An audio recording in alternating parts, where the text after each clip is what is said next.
And just move it all over the lid. I just really want to coat the entire lid and up into the crease. So I have been really listening to those of you who want me to do more like not more, but do lives in general. And I've been really listening to you. And I think after some planning and some research and some thought, I have found a live format that I think is going to really work for me.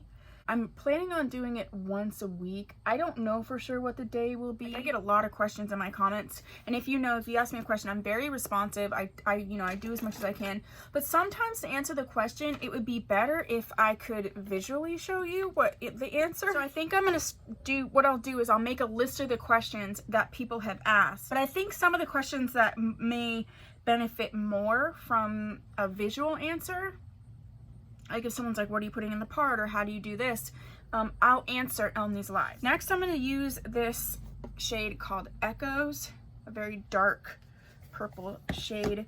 Dark shades usually take a little bit of building up. They can be hard to formulate and also have fallout, so I'm going to make sure that I'm tapping my brush off. But do you think that you would enjoy that type of situation? It'll be like half an hour to an hour long, depending on what the topic is.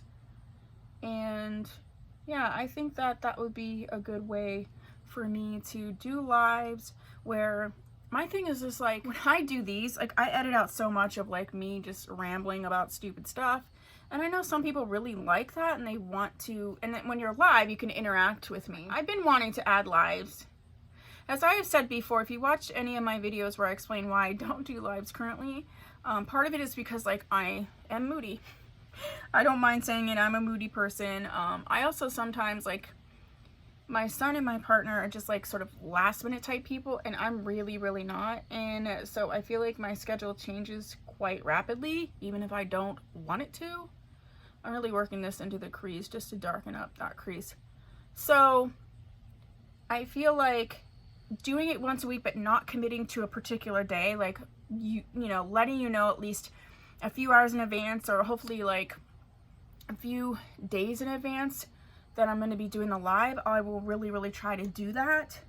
But I think that I was just getting caught up in like doing it every week at this particular time, and I didn't feel like I could do that. So I kind of like let myself off the hook, and I'm feeling much better about it.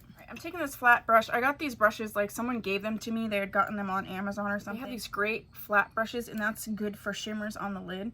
So I'm going to go into the shade called Moves. I'm going to end up wetting my brush just to bring the color up, but let's put it on and see what it looks like dry without any, without wetting the brush. Oh, look at the fallout. There's fallout. When you wet your brush, you don't get fallout like that, but I did want to show you how this shadow performs. Should you tug on your eye like that? No. Am I going to continue to do it? Yeah. Let me show you what it does when you wet it. I'm using this Morphe Continuous Setting Spray. I do not like Morphe, but I love this setting spray, so it just is what it is. So I'm going to wet the brush.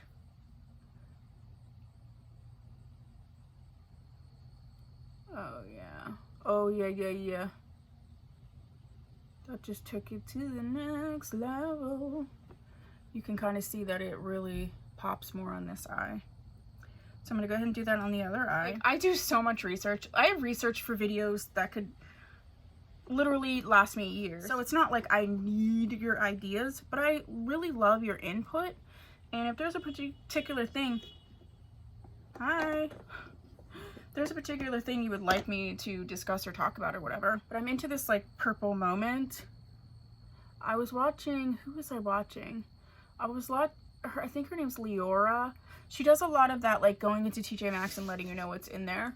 And she's from New York. And she had this gorgeous purple look that she had made with the Huda Beauty Amethyst palette. And I don't have that palette. I do have like 100 and something palettes, by the way, but I don't have that palette. I actually was never interested in it. Then I saw her and I'm like, should I get it? But I think I can actually get the same look with this palette. Now I'm going to go back over and just sort of go along the edge. Now we're going to take that duochrome on a finger and just go right over in the center.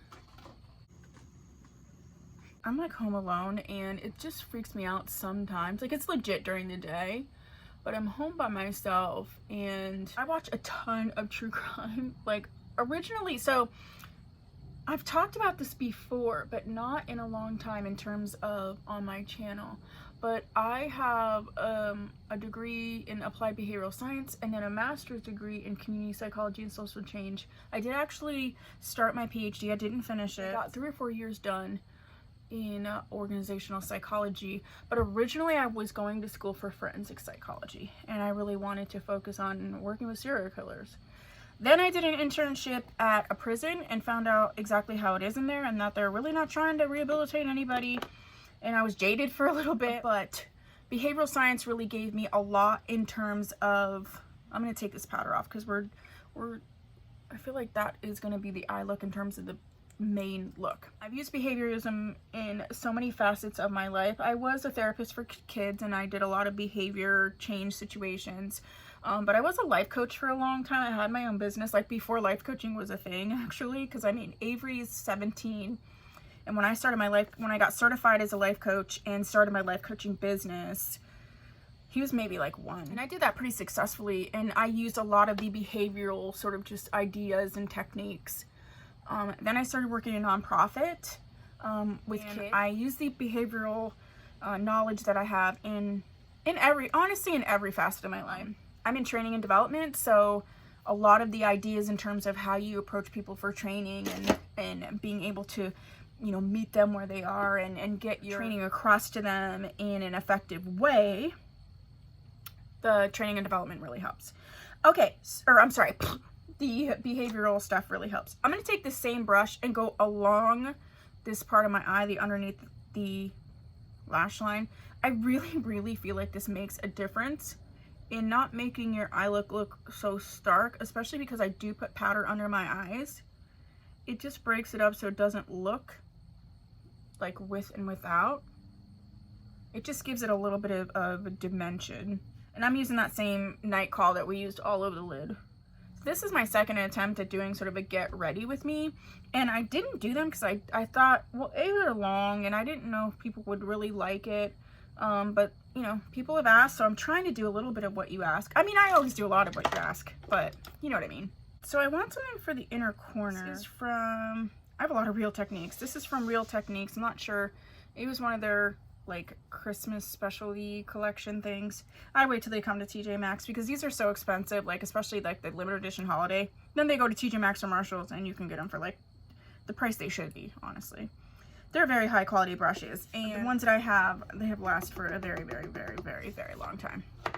So I'm just gonna go in the inner corner with this.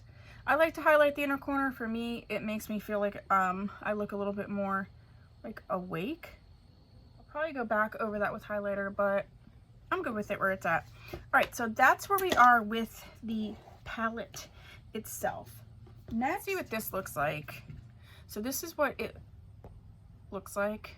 Yeah, this is a duochrome. So it's actually sort of like, it's this one here, pinkish lavender, which isn't bad, but it's not gonna work out for what we need.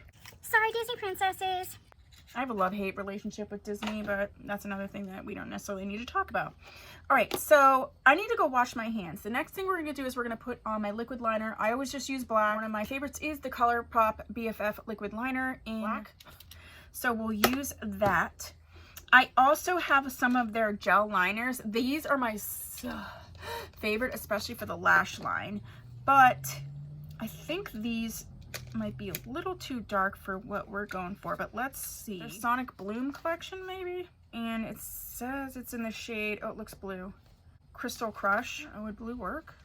It might. Oh yeah, that's that. So it looks like this. I mean, that's pretty. That is a very bright poppy blue. I'm not sure it's gonna work for this, what we're talking about today. Yeah, maybe this. This is from their teal collection that they had. Hang Teal. Gotta love the puns. And so this is a duo and it has Zulu and Catsuit. I feel like I have Catsuit. I have Catsuit. Oh my goodness. So I have a bunch of new liners that I'm putting in, I'm going to sell on Poshmark. They're brand new. So we're going to put this to the side because I already have Catsuit. This is all my gel liners. So I have a few. And this one, let me make sure I don't have this one too. Zulu, I don't think so. I think Zulu was a new shade. I don't. I think this might be a good one. Ooh, let's go ahead and use that. Let me go wash my hands and then we'll put the eyeliners on.